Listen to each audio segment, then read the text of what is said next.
Olá, queridas almas! Sejam bem-vindos ao canal Desperte-se. Fiquem agora com o áudio de Vital Froze, de 6 de julho de 2024.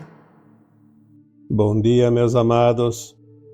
Trazemos hoje aqui mais um áudio, sempre na intenção de trazer alguns esclarecimentos para que todos vocês que acompanham esse meu trabalho tenham alguns subsídios a mais a fim de aprimorar os conhecimentos, alargar a consciência e aproveitar esse tempo maravilhoso que agora estamos vivendo, que é o final da transição planetária. Porque agora a nossa consciência está realmente começando a entender aquilo que até há pouco tempo era incompreensível. Vamos trazer hoje aqui um tema com o título Como lembrar das vidas passadas? Vamos abordar aqui algumas dúvidas que muitos ainda têm. Qual o objetivo do Criador ou de Deus de colocar tantos espíritos nesse planeta e passar por todas essas provas, todas essas expiações, sofrimento, essas dores? E vamos também aqui tentar mostrar de uma forma bem didática como identificar uma ação quando ela é um aprendizado e quando ela é uma repetição que vai gerar depois um karma. Porque nós já falamos aqui tantas vezes que uma ação praticada fatalmente sempre remete a uma reação. Não existe absolutamente nada que você possa fazer ou que você faça que não traga depois um resultado positivo ou negativo, de acordo com a ação praticada, a intenção naquela prática. Quando eu coloquei, há uns meses atrás, um tema dizendo que talvez, resumindo a nossa vida numa única frase do porquê estar aqui neste planeta, eu diria, e foi dito na época, estamos aqui para entender a lei de causa e efeito, ou de ação e reação, que é a mesma coisa. Até um pensamento que você tenha vai ter potencial de gerar uma ação que depois te traz um resultado, a reação. O pensamento, ele vai fatalmente gerar a intenção. A intenção vai elaborar uma ação, ou não, mas ela sempre pode gerar uma ação, a não ser que haja desistência no meio do caminho. E esta ação vai trazer o resultado para aquele que criou. Nós já dissemos tantas vezes que algumas parábolas, algumas palavras que o grande mestre Jesus Cristo deixou no seu tempo que ele esteve aqui na Terra entre nós há 2000 anos. Algumas frases, algumas metáforas ou algumas parábolas são muito importantes. Quando ele dizia, a semeadura é livre, mas a colheita é obrigatória, ele estava falando disto, da lei de causa e efeito, de ação e reação. Você tem a liberdade de semear, mas uma vez feita a semeadura, você vai ter o compromisso. Não vamos aqui dizer obrigação, porque fica um pouco pesado, mas o compromisso de colher das tuas sementes. Eu até coloquei tantas vezes um complemento disso. Ninguém colhe na roça do outro. Ninguém vem colher da tua roça. Porque são leis naturais. Nós temos que entender que as leis naturais são imutáveis. Elas não têm adendos e nem má interpretações. Ela tem sempre um objetivo, uma linha traçada. Ela é simplesmente justa. Semear não é jogar sementes, como a gente imagina. Semear é aquilo que você faz. Você planta uma ideia, você planta uma intenção, você cultiva uma ação e vai colhendo os resultados na medida que eles chegam. Nós estamos num planeta de terceira dimensão de provas e expiações. A Terra serviu de escola para a humanidade, para as almas aqui encarnadas. Por todos os tempos, nós tivemos esse curso primário, o início do desenvolvimento de uma consciência, começando do nível mais baixo, o primeiro grau de uma escola. As almas aqui aportadas nesse planeta vieram para buscar esse conhecimento. Porque as almas em níveis mais elevados não sabem como é viver num mundo tão limitado como foi a Terra até então. Precisamos entender que nós somos todos um com a fonte. É um pouco complexo, porque a nossa consciência ainda está limitada, mas ela vai se alargando rapidamente agora e fica mais fácil compreender. Há pouco tempo ninguém falava de mônada, ninguém sabia o que era. A mônada é o átomo semente divino, que é o espírito, que é o eu superior, se subdividindo em partes de si mesmo, a fim de criar, aprender, explorar, desenvolver mundos, galáxias, universos, multiversos, estrelas, planetas, luas. Aquela famosa frase citada nas Escrituras que diz: "E Deus criou os humanos, as almas", enfim. A gente diz humanos porque nós conhecemos os humanos, mas todas as formas que uma consciência pode adquirir em qualquer lugar do cosmo infinito, que são formas diferentes, não são sempre humanos, humanoides. Tem outras formas também. Quando Deus fez a sua criação, segundo alguém deduziu, intuiu, ouviu, mas enfim, escreveu. Ele disse: "Ide, multiplicai-vos, criai mundos e universos." Porque Deus não é uma figura como muitos imaginam, Deus não é uma entidade, Deus é a consciência suprema, a fonte criadora, a consciência que tudo é, que tudo cria incessantemente. Uma vez criada uma semente, o átomo semente divino, também chamado de centelha de luz da fonte, este átomo jamais deixará de existir. Mas ele vai ter todas as oportunidades de se espalhar pelo cosmo infinito, se subdividindo.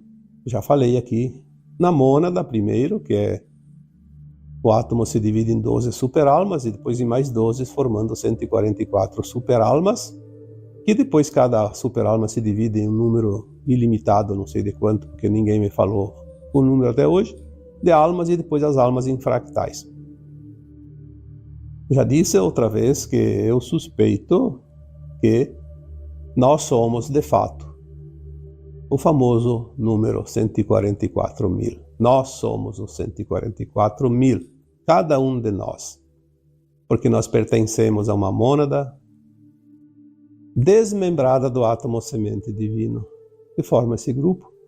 E nós somos aqui, então, o fractalzinho, a migalha da migalha, a consciência tão limitada que não sabe nada dos outros, dos nossos eus, das nossas versões.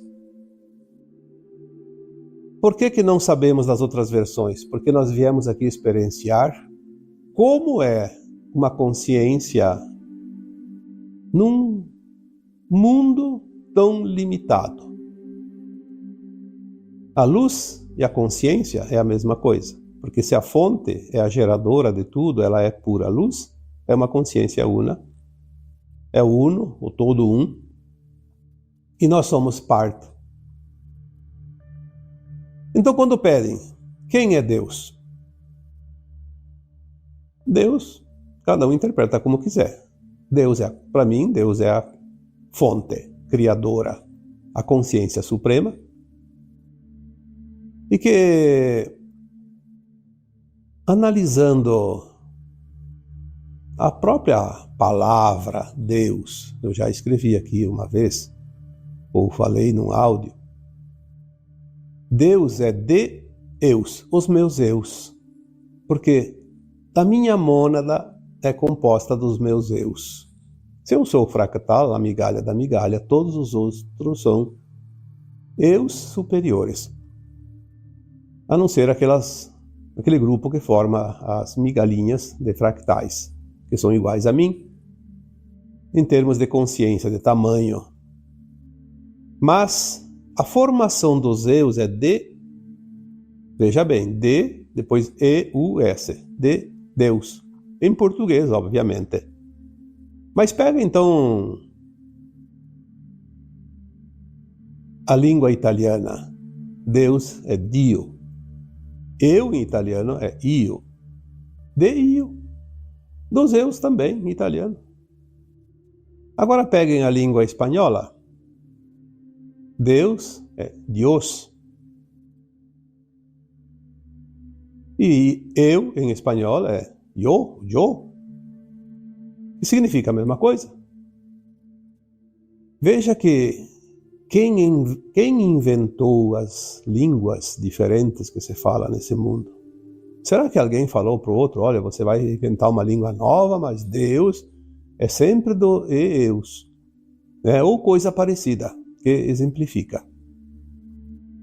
São exemplos que nos trazem a confirmação daquilo que a nossa razão começa a compreender. Fica mais fácil. Então, se nós falamos, quem é Deus? Deus somos todos nós. Porque nós somos a mesma consciência, subdividida em partes. O todo está na parte. E a parte está inserida no todo, sempre. Isso também exemplifica qual o objetivo de Deus criar, vamos aqui dizer o Deus, a fonte, criar mundos inferiores e colocar aqui almas, porque foi uma pergunta que alguém me fez. Qual o objetivo de Deus criar tantos espíritos e ainda sofrer as ações do mal e vir aqui na Terra e passar tudo o que está passando? Será que Deus foi justo? Deus é a própria justiça. Não merece nenhum questionamento, porque Deus é simplesmente aquilo que é. Nós não temos que discutir isso, nós temos que entender o objetivo disso. Nós tivemos a oportunidade de vir experienciar uma vida num planeta de consciência limitada para levar esta experiência para aquelas outras partes nossas e de outras almas e fractais e superalmas que vivem em outros mundos, porque seu cosmo é infinito. Almas existem em todos os lugares. Almas tem na Lua, almas tem no Sol, em Marte, em Júpiter, todos os planetas da Terra, tem em todas as estrelas, em todos os lugares. Ah, será que tem vida fora da Terra?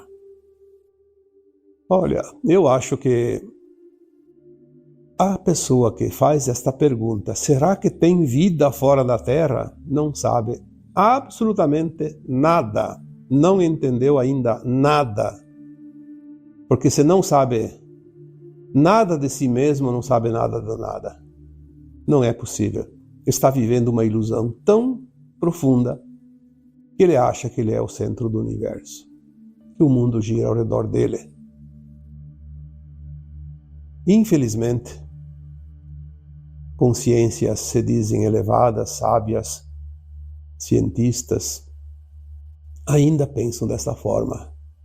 Então quem é que é evoluído? Quem é que está realmente entendendo a vida?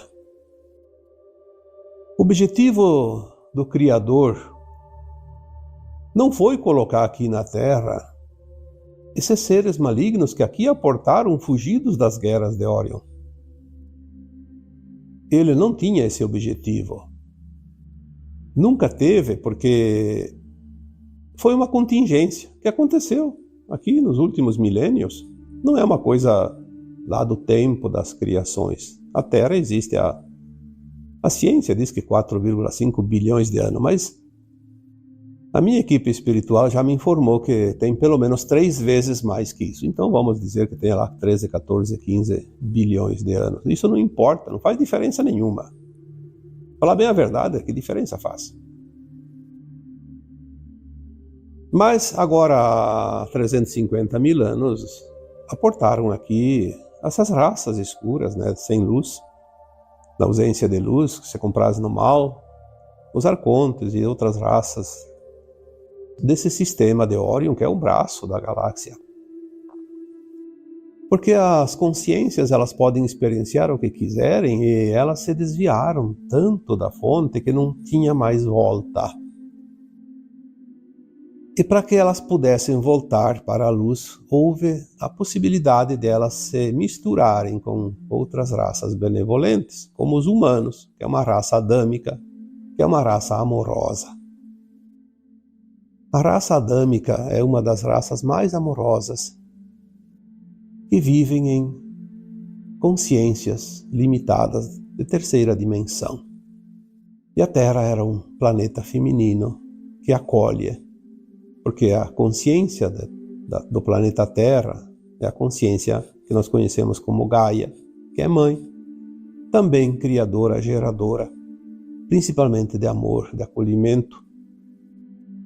Era óbvio que podiam ter a permissão, como tiveram, de aportar aqui. Eles não vieram aqui para fazer a humanidade sofrer. Eles vieram aqui para absorver consciências amorosas, energias amorosas e amolecer aquela consciência endurecida que eles tinham se transformado. Obviamente que eles usaram de artifícios que causaram dor e sofrimento para a humanidade, mas mesmo assim foi uma oportunidade das almas encarnadas aqui na Terra que queriam experienciar também viver coisas muito fora do eixo do bem. E nós vemos os encarnados fazendo absurdos, crimes hediondos. Por que fazem? Porque querem. Não são obrigados. As entidades trevosas não obrigaram a ninguém a cometer crimes, cometer o mal. Elas apenas desenvolveram, através da sua genética também, foram desenvolvendo raças que foram se misturando. E a consciência e o ego, enfim, essas tendências proporcionaram a seres humanos se transformarem em seres mais duros, mais frios e cometer certas atrocidades sem remorsos, inclusive. Mas uma vez que um ser humano, que é uma alma encarnada, comete um crime, que é aquilo que é chamado de um ato contrário à lei divina. Ele precisa depois ressarcir isso, resgatar. Então vem a dor e o sofrimento. Então começou a criar uma bola de neve maior, de lei de causa e efeito. Mas não existe injustiça. Ninguém paga aquilo que não deve. Como eu disse antes, ninguém colhe na roça do outro. A semeadura é livre, a colheita é obrigatória. Então, quando nós juntamos todos os pontos, nós formamos os desenhos que ficam mais fáceis de entender. Deus não permitiu a maldade. Deus, como consciência benevolente, que tudo cria, criou oportunidades para que essas consciências desviadas pudessem se regenerar através da frequência mais amorosa nesse planeta. E muitos voltaram. Como a parábola do filho pródigo, voltou para a casa do pai. Muitos. Vocês não têm ideia de quantas almas perdidas na escuridão se iluminaram aqui nesse planeta e voltaram para a luz. Alguém já me disse, mas então que culpa eu tenho de ter que sofrer para outro voltar, para outro se redimir? Você não precisa sofrer para o outro se redimir. Você sofreu porque você facilitou, se desviou também pelas facilidades, pelas tentações das coisas que não são lícitas. Ninguém é obrigado a nada. Já falei tantas vezes isso. Nós somos livres. Por isso existe o tal de livre-arbítrio, que é a livre escolha de tudo o que nós quisermos. Cada um é livre para semear, mas tem a obrigação de colher das suas sementes. Essa pergunta que foi feita várias vezes, e que eu faço a questão aqui de abordar, como saber se uma ação antiética que alguém pratica é a primeira vez ou é uma repetição de algo que já foi feito em vidas passadas? É fácil de saber a resposta. Nós somos uma consciência. Ao contrário do que se diz, nós temos a consciência. Não, nós somos uma consciência. E como consciência, nós sabemos cada coisa que estamos fazendo, se a gente já tem conhecimento ou não da causa. Se a gente já tem conhecimento, já passou por isso em outras vidas ou nesta vida. Vamos dar um exemplo. A pessoa sabe que roubar não é legal. Não é justo. Nós temos as condições de prover tudo o que nós precisamos nesse planeta. Não é preciso tirar dos outros. A ganância, o desejo de poder, o ego, tudo aquilo que nos provoca a prática do que não é lícito é por um interesse. E se nós temos um interesse, é apenas um interesse nosso. Não é ético, não é ético. A gente sabe que não é. Então, se eu sei que roubar não é ético, e assim mesmo eu vou lá e cometo o crime, a minha consciência sabia que aquilo não era ético, ela já sabia, porque ela já passou por isso. Então ela vai ter o resgate obrigatório. Mas vamos supor que a primeira vez que eu roubei na minha vida foi lá 300 encarnações passadas. Eu não sabia. Eu não sabia que aquilo era ruim para o outro. Eu só senti que era bom para mim ter aquilo que não me pertencia. Ali foi uma experiência para aprender como é roubar. Obviamente, depois também a minha alma passou por uma experiência como é se sentir roubado. Essas lições são as lições que nós viemos aprender, e eu sempre digo que ninguém é punido por aprender uma lição. A primeira vez que a alma comete um deslize, ela faz por experiência necessária, porque faz parte do currículo desta escola de almas. Ela não é submetida ao resgate obrigatório, ao karma, como se diz. Então, você sabe, sempre. Pode fazer vistas grossas, dizer eu não sabia, mas você sabia. Se você já praticou numa vida passada, você já aprendeu a lição. E se você já aprendeu a lição, você sabe o resultado disso. Sabe se pode ou não pode, se deve ou não deve, se é ético ou se não é ético. Ninguém precisa te dizer. Eu vou fazer escondido, ninguém sabe, eu não vou pagar por isso. Vai, porque a tua consciência sabe. Ela vai determinar a pena para você na próxima encarnação, quando você estiver lá no plano, no além-túmulo, no plano astral. A tua consciência, ela não quer ser enganada por si mesma, porque é da lei maior. Então, você sabe quando é a primeira vez e quando não é. Aliás, eu diria que, será que tem alguém ainda nessa escola que não aprendeu alguma lição? Por que a Terra vai fazer a transição agora? Por que essa escola vai passar para um nível superior? Um segundo grau. Estava no primeiro grau, agora vai para o segundo grau. Por quê? Porque todos os alunos tiveram a oportunidade de aprender todas as lições. Reprova quem não entendeu as lições. Mas a escola deu as matérias, deu as lições. Ministrou todos os cursos possíveis. Por isso chegou o tempo da transição planetária. Quando se diz, ninguém vai ficar para trás, a escola deu oportunidade para todos.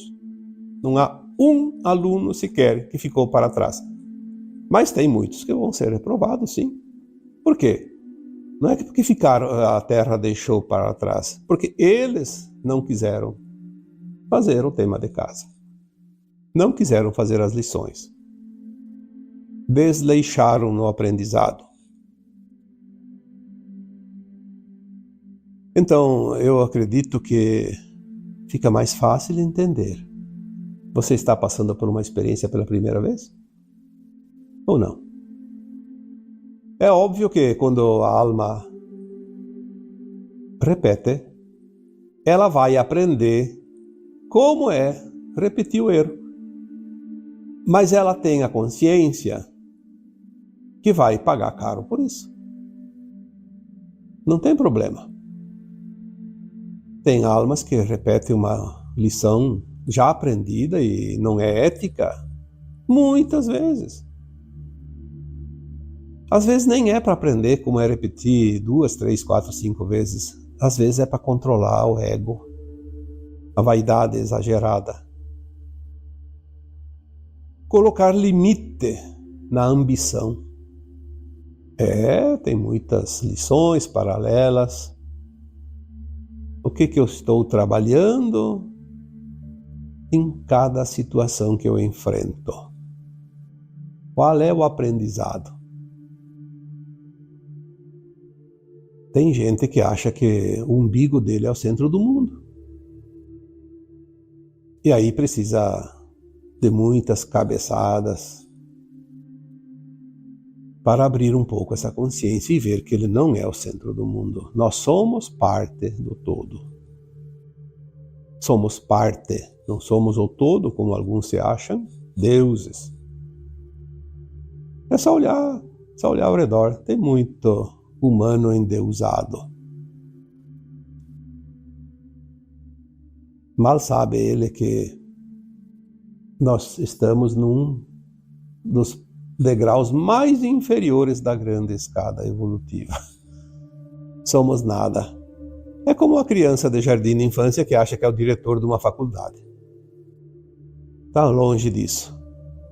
Mas um dia pode chegar lá. Mas vai ter que trabalhar a humildade. Controlar o seu ego. Ser justo. Ter o mérito. Senão não vai chegar a lugar nenhum. É mais fácil ele passar o resto dos seus dias numa cadeia do que numa direção de uma faculdade. São as coisas da vida.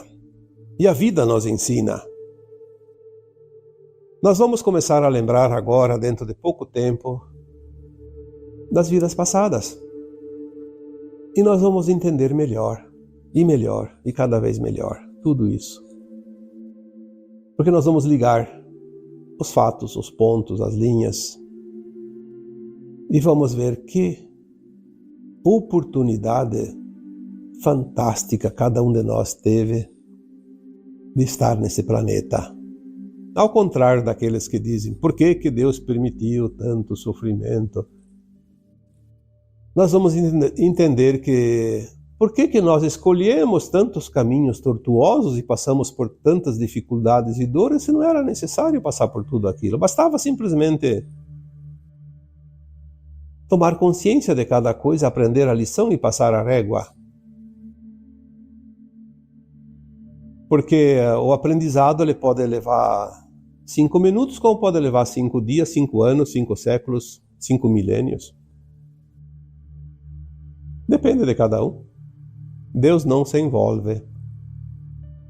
Até porque Deus não é uma figura, como já foi dito aqui. É uma consciência e nós somos parte dessa consciência. Nós somos, na soma de todos nós, formamos o Deus. Que maravilha! Quando se entende algo, fica tudo fácil. Por que eu não entendia isso antes? Porque não estava na hora. Não estava pronto, ainda tinha lições. Por que o professor sabe mais que o aluno? Porque ele já aprendeu antes e agora está na posição de ensinar. Por que o aluno não sabe tanto quanto o professor? Porque ele ainda não estudou o suficiente. Não passou todas as etapas? Obviamente que é assim. Nós viemos aqui para esse planeta para ajudar a desenvolver esse planeta de terceira dimensão, um planeta novo, em desenvolvimento. Estava no braço de Órion, na periferia da galáxia, na quase ausência de luz. Obviamente, as almas que habitavam esse planeta também estavam na quase ausência de consciência. E não é possível vir aqui uma alma muito elevada viver no meio de almas com pouco conhecimento. Não teria sentido nenhum. Todos nós somos membros de uma mesma família de almas que crescemos juntos. Todos nós crescemos mais ou menos juntos. De vez em quando alguém se iluminava e desenvolvia algo novo. Como nós conhecemos a história, o pouquinho que conhecemos, porque conhecemos os últimos milênios apenas. Quando foi necessário, vieram os avatares, como já vieram tantos. O último foi o nosso Mestre, Cristo Jesus. O avatar é uma alma que vem de uma esfera, uma consciência, de uma dimensão muito elevada, vem para trazer algo impactante, que faça uma grande diferença a partir de então. Por isso é um avatar. Ele tem uma consciência tão elevada que ele sozinho, uma consciência apenas, consegue fazer com que o resto das consciências neste planeta tenham um pouco de iluminação. Foi o que o Cristo Jesus fez há 2000 anos. Pena que distorceram praticamente tudo que ele disse, o que ele mostrou. Mas dentro de nós estão guardadas essas informações, porque muitos de nós estávamos lá, uma quantidade de almas naquela época suficientes para essas sementes serem reproduzidas e multiplicadas durante esses 2000 anos. E elas estão hoje impregnadas na nossa consciência de todos os humanos da Terra. Porque consciência é informação. E a informação ela se espalha e ela se ajusta em cada consciência como um conhecimento. Por isso que nós podemos aprender também com as informações dos outros. É uma forma indireta mas podemos aprender, sim, porque a luz é sempre a mesma, e a luz é a informação.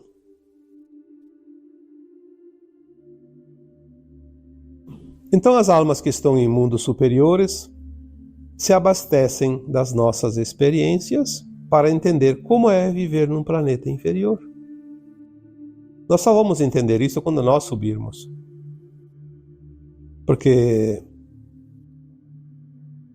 uma consciência limitada como a nossa, ainda em terceira dimensão, não tem ainda como entender uma consciência de quinta dimensão, por exemplo, que é a próxima etapa, que dirá de consciências mais elevadas. Mas nós vamos agora, rapidamente, subir esses degraus e os véus do esquecimento começam a ser erguidos e nós vamos começar a lembrar não somente das vidas passadas, mas também de outros mundos que nós vivemos antes de estar aqui encarnados na Terra. E aqui eu encerro o áudio de hoje, deixando um abraço de luz em cada um de vocês. Namastê.